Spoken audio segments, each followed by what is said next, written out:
Olá pessoal, então dando prosseguimento à minha série de documentários intitulado Música e História, a partir deste momento eu passo a destacar o tema Ira. Mas antes de entrar propriamente no tema Ira, eu vou destacar alguns outros temas que têm a ver com o Ira. Por exemplo, Reino Unido, Grã-Bretanha, Inglaterra, República do Eire, entre outras coisas, ok? Então vamos lá. Primeira coisa, o pessoal faz uma confusão violenta entre Inglaterra, Reino Unido e Grã-Bretanha. São coisas totalmente diferentes. Inglaterra é apenas um país, enquanto que Reino Unido corresponde a uma associação de países, né?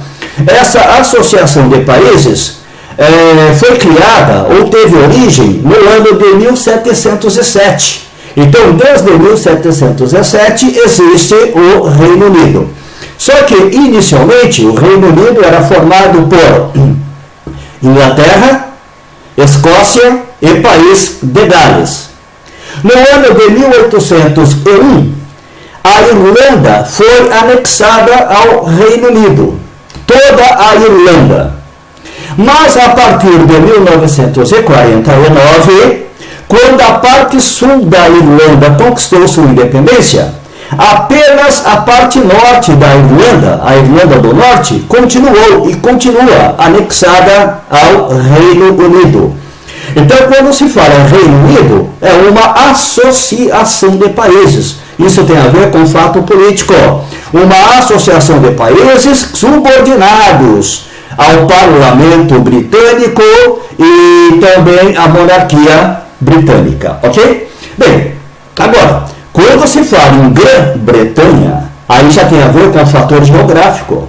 São os países que compõem as ilhas da Bretanha.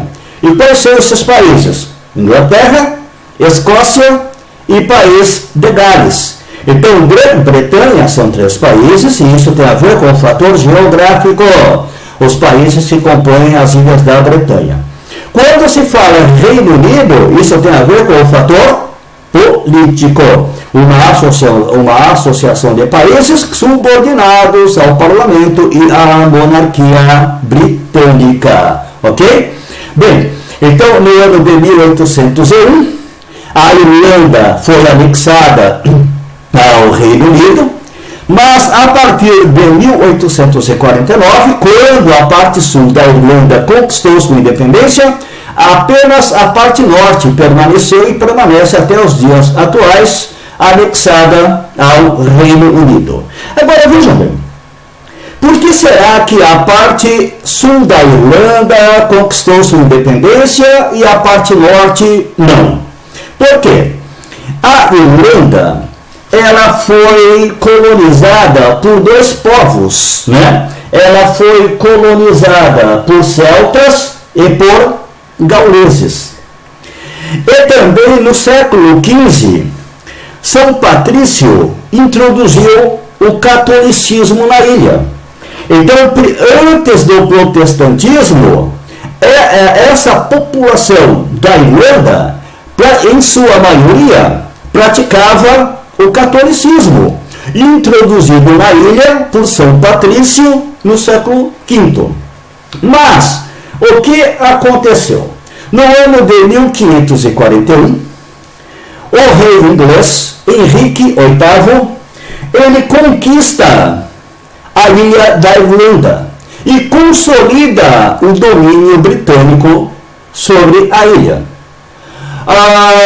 Nesta época, a Inglaterra era um país protestante. E quem introduziu o protestantismo na Inglaterra? Henrique VIII.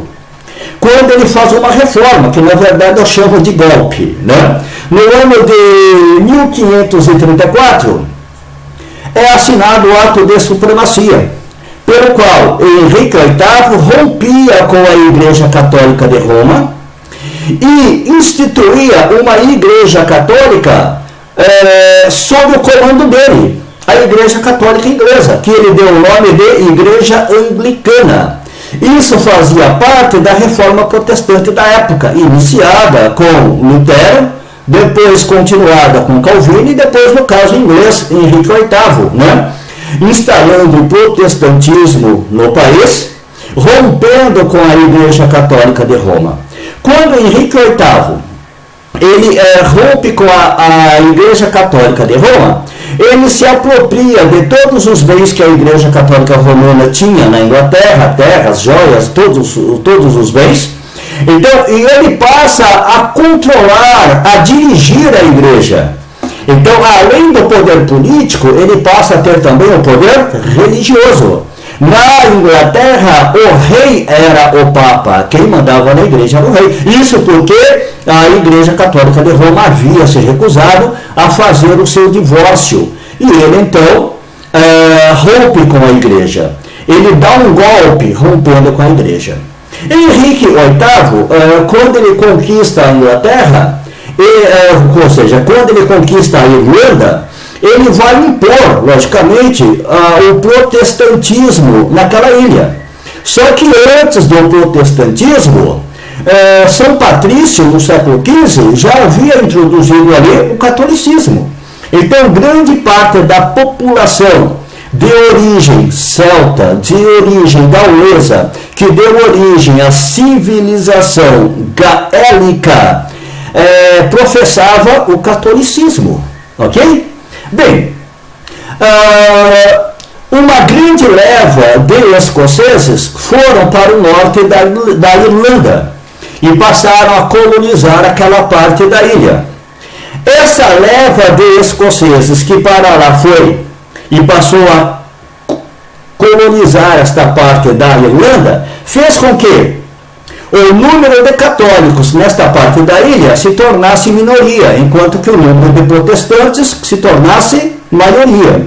Por isso que a parte sul da Irlanda conquistou sua independência, porque ela é de maioria protestante. Então, no ano de 1949, a parte sul da Irlanda conquista sua independência, passando a adotar o nome de República do Eire. Enquanto que a parte norte da Irlanda, de maioria protestante, 58% da população da Irlanda do Norte é protestante, enquanto que 42% é católica. Esta parte não conseguiu conquistar sua independência. O IRA, ele surge no ano de 1919, o Exército Republicano Irlandês, Irish Republican Army, com o objetivo de se opor, de reagir à dominação britânica na ilha. Com a independência da parte sul da Irlanda, o IRA passa a concentrar sua luta onde? Na parte norte, logicamente, ok? Então é por isso que surgiu o IRA. É uma reação armada de parte da população que não aceitava e que não aceita até os dias de hoje a dominação britânica na ilha. Só que o IRA, ele continua existindo, mas ele abandonou a luta armada. Desde o dia 9 de julho de 2005, o IRA deixou de praticar atentados, deixou de praticar luta armada para conquistar sua independência frente à Inglaterra. Hoje, o IRA age de forma política. No próximo vídeo, eu vou dar prosseguimento agora, destacando mais o IRA. E para ilustrar este meu documentário, eu vou apresentar a vocês duas músicas, a do U2, Sunday Blood Sunday, e também John Lennon, The Look of the Irish, ok? E depois eu faço a tradução e as últimas considerações em relação ao tema. Então vamos aguardar o capítulo 2 de IRA e Irlanda do Norte.